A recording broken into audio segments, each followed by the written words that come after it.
और ईरान के साथ डील को लेकर के अमेरिकी राष्ट्रपति डोनाल्ड ट्रंप ने बड़ा ऐलान किया है। डोनाल्ड ट्रंप ने ट्रुथ पर पोस्ट किया है और पोस्ट कर ये बताया है कि ईरान के साथ उनकी डील फाइनल हो गई है। उन्होंने कहा है कि स्ट्रेट ऑफ हॉर्मुज को बिना किसी शुल्क के खोलने और अमेरिकी नौसेना की नाकेबंदी को तुरंत हटाने की अनुमति दे दी गई है।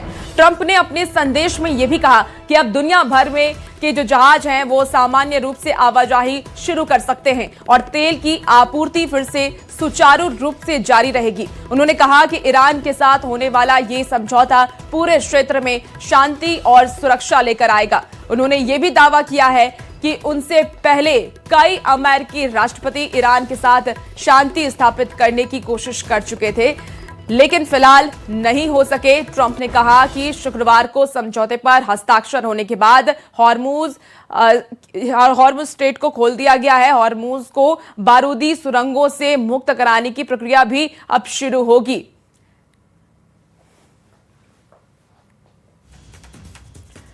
और अमेरिका और ईरान के बीच प्रस्तावित शांति समझौते पर ईरान की ओर से पहला आधिकारिक बयान देखिए सामने आया है। ईरान की सुप्रीम नेशनल सिक्योरिटी काउंसिल ने घोषणा की है कि कई महीनों की मुश्किल और गहन बातचीत के बाद अमेरिका के साथ युद्ध समाप्त करने के लिए एक समझौते को अंतिम रूप दे दिया गया है। इस्लामाबाद वार्ता नाम से बताए गए इस समझौते के तहत लेबनान समेत सभी मोर्चों पर सैन्य अभियान आज से तत्काल और अस्थायी रूप से समाप्त कर दिया जाएगा और साथ ही ईरान के खिलाफ नौसैनिक नाकेबंदी हटाने का भी प्रावधान है और इस समझौते पर 19 जून को औपचारिक हस्ताक्षर किए जाएंगे।